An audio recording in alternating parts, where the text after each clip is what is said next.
Assalamualaikum warahmatullahi wabarakatuh. Izin memperkenalkan diri, nama saya Silmah Lemi Muamalah, NPM 2146125, jurusan Ekonomi Syariah. Di sini saya akan mempresentasikan tentang mata kuliah Statistika ED, lalu dengan judul materi populasi dan sampel. Baik, selanjutnya di sini ada bagian tentang populasi dan sampel ya, yaitu ada populasi penelitian, lalu ada sampel, lalu ada hasil dari keduanya.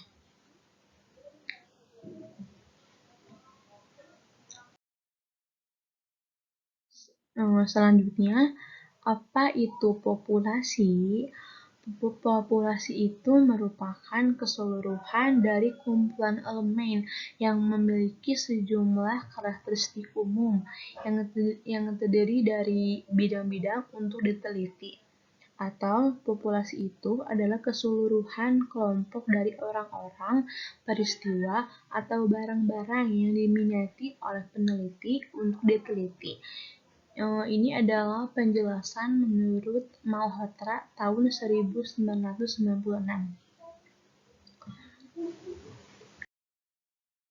Lalu yang kedua ada apa sih itu sampel? Sampel itu adalah bagian dari populasi yang memiliki karakteristik mirip dengan populasi itu sendiri. Sampel juga bisa disebut dengan contoh. Nilai hitungan yang diperoleh dari sampel inilah yang disebut dengan statistik.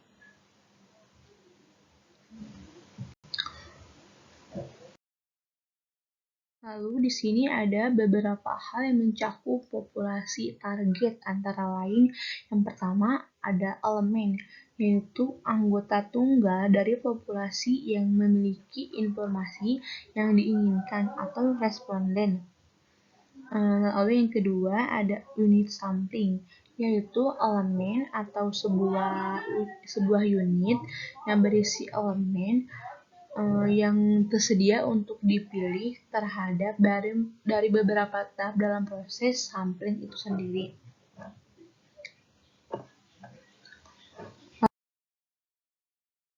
Di sini ada perbedaan antara populasi dan sampel ya.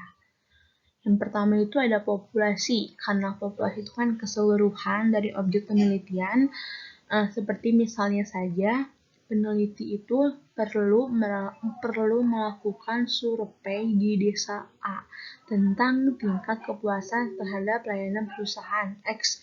Berhubung jumlah masyarakat di desa tersebut mencapai 500 orang atau jumlah populasi, maka peneliti mencoba melakukan efisiensi waktu dan tenaga dengan mengambil sampel sebanyak 10 orang atau lebih, dan bisa juga kurang. Lalu yang kedua ada sampel. Sampel itu kan sebagian kecil atau separuh dari objek penelitian. Contohnya saja misal angka 500 dari contoh ini adalah populasi kan, sedangkan angka 10 ada sampel. Lalu bagaimana tuh peneliti bisa mengambil kesimpulannya? Saat mengumpulkan data dari sampel, maka hasilnya mewakili keseluruhan populasi tersebut. Supaya akurat itu kebanyakan peneliti itu mengambil sampel acak dengan menggunakan rumus 10 berbanding dengan 100.000. Nah, selanjutnya ada penentuan jumlah sampel berdasarkan karakteristik populasi. Yang pertama itu ada simple random sampling. Bila populasi bersifat homogen, maka tidak dituntut sampel yang jumlahnya besar. Misalnya saja dalam pemeriksaan golongan darah. Lalu yang kedua ada systematic sampling. Walaupun pemakaian jumlah sampel yang besar sangat dianjurkan dengan pertimbangan adanya berbagai keterbatasan pada peneliti, sehingga peneliti itu berusaha mengambil sampel minimal dengan syarat dan aturan statistika terhadap terpenuhi bagaimana dianjurkan oleh Sheikh dan misal. Itu menurut Sukardi tahun 2004. Lalu yang ketiga ada statistik sampling. Statistik sampling itu dengan menggunakan rumus tertentu. Menurut Soekardi, Isaac dan Michel memberikan hasil akhir jumlah sampel terhadap jumlah populasi antara 10 sampai 100.000. Lalu di sini ada kriteria sampel. Yang pertama itu kriteria inklusi. Kriteria inklusi itu adalah karakteristik umum subjek penelitian dari suatu populasi target yang terjangkau atau yang akan diteliti. Lalu yang kedua ada kriteria eksklusi, yaitu adalah menghilangkan atau mengeluarkan subjek yang memenuhi kriteria inklusi dari penelitian karena sebab-sebab tertentu. Lalu di sini ada mengapa banyak penelitian menggunakan sampel.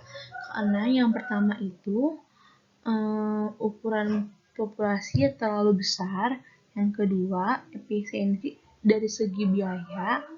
Yang ketiga, efisiensi dari segi waktu.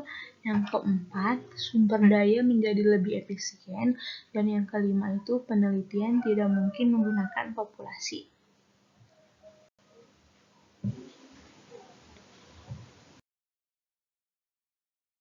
Lalu di sini ada teknik dalam pengambilan sampel itu sendiri ya. Teknik pengambilan sampel atau teknik sampling adalah teknik pengambilan sampel dari populasi atau sampel yang merupakan sebagian dari populasi tersebut. Kemudian diteliti dan hasil penelitian atau kesimpulan kemudian dikenakan pada populasi atau generalisasi.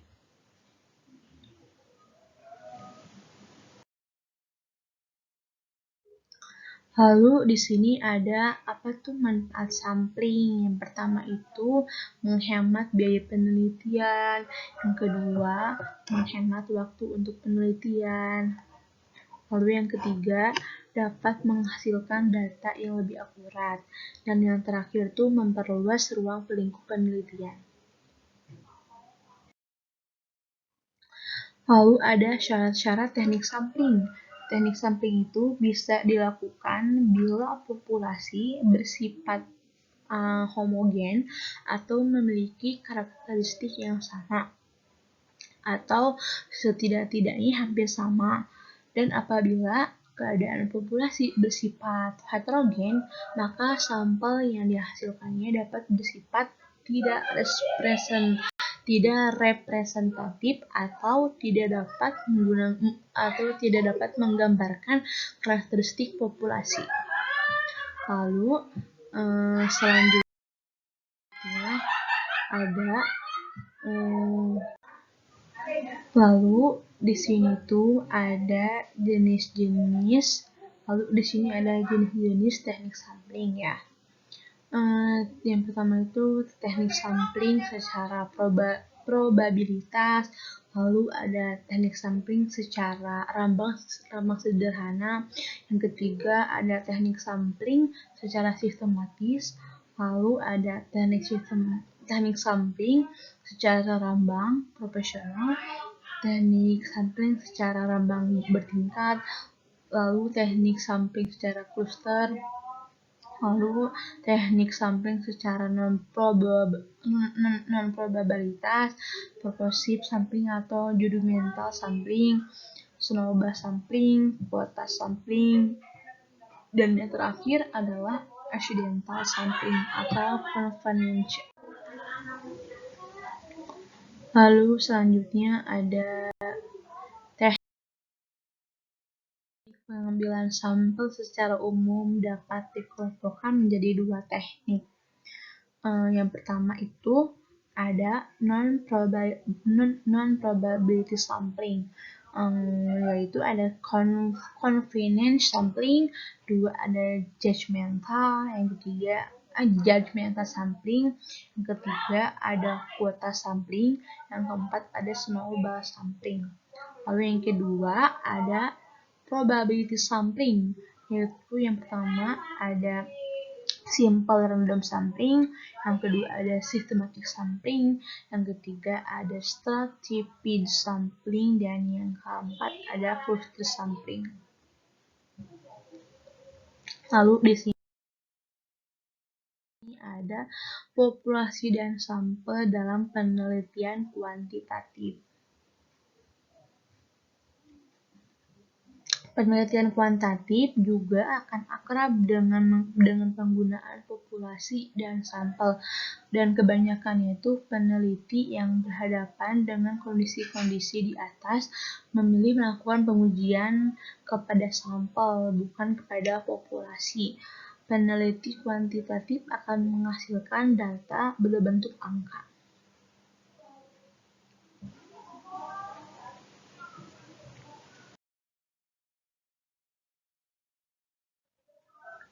Lalu selanjutnya, dalam pengambilan sampel pada penelitian kuantitatif maupun kualitatif wajib memenuhi sejumlah syarat berikut ini. Yang pertama, syarat-syaratnya ada mewakili populasi, yang kedua mudah dilaksanakan, yang ketiga harus tepat dan presisi.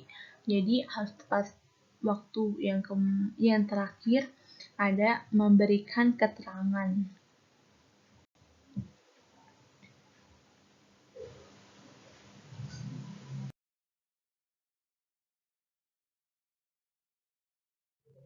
Lalu selanjutnya ada proses pengambilan sampel. Yang pertama itu definisi populasi sasaran. Yang kedua, tentukan bingkai sampelnya apa dulu. Terus yang ketiga, tentukan jumlah sampel yang ingin dilakukan.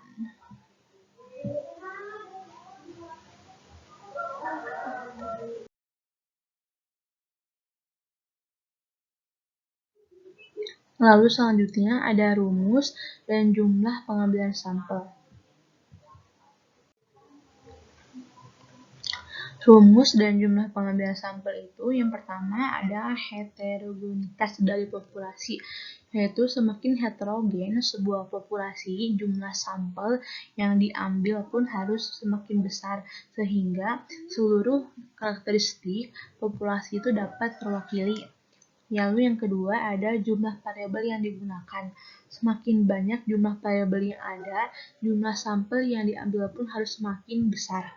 Lalu yang ketiga, teknik penarikan sampel yang digunakan, semakin banyak lapisan membutuhkan sampel yang lebih besar pula.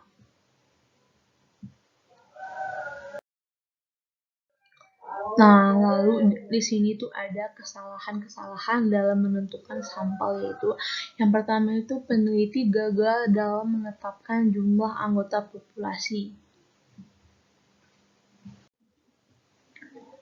Nah, lalu yang kedua ada peneliti itu menggunakan anggota sampel yang terlalu kecil ya. Karena penyimpangan populasi itu tidak dipelajari, kuesioner itu tidak dirancang sesuai dengan keperluan, rumusan dan istilah tidak dipergunakan sebagaimana mestinya. Peneliti itu kurang memahami isi dari kuesioner sehingga jawaban responden kurang sesuai dengan keinginan. Dan yang ketiga itu peneliti tidak menggunakan teknik sampling stratified yang disyaratkan. Lalu yang keempat, ada peneliti itu merubah prosedur teknik samplingnya. Yang kelima, peneliti itu mengubah rumus untuk menghitung sebesarnya anggota sampel. Yang keenam, peneliti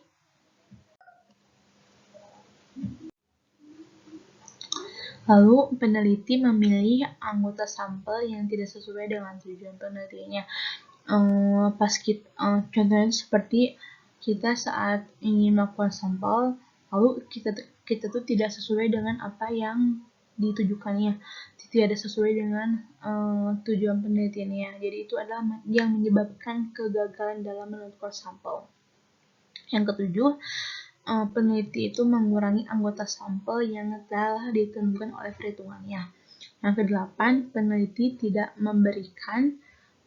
itu tidak memberikan alasan-alasan mengapa rumus dan teknik sampling yang ditunjukkan dalam penelitian itu. Selanjutnya, kita ke contoh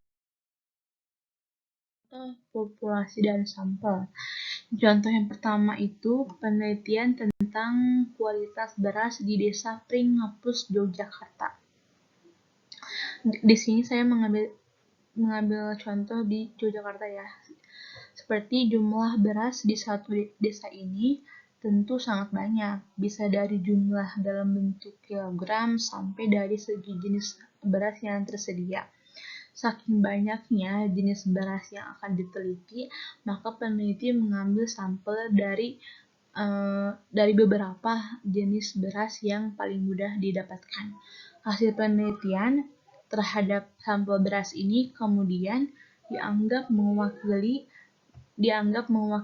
hasil penelitian semua beras di Desa Pringapus.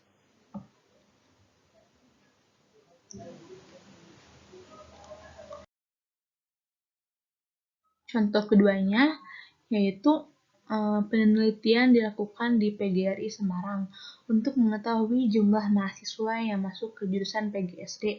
Diketahui jumlah mahasiswa di PGSD ini sangat banyak, sampai ribuan. Maka peneliti pun kemudian mengambil sampel beberapa mahasiswa saja. Katakanlah hanya melakukan penelitian terhadap 25 atau 50 orang saja mahasiswa PGSD. Lalu selanjutnya itu ada contoh dari penelitian itu dilakukan terhadap siswa SD kelas 3 daerah Kabupaten Pati. Jumlah sekolah dasar di Kabupaten Pati ini ada 10 lokasi yang berjauhan antara satu SD dengan SD yang lainnya, membuat penelitian hanya meneliti sampel yang diambil dari 3 SD di Kabupaten Pati tersebut.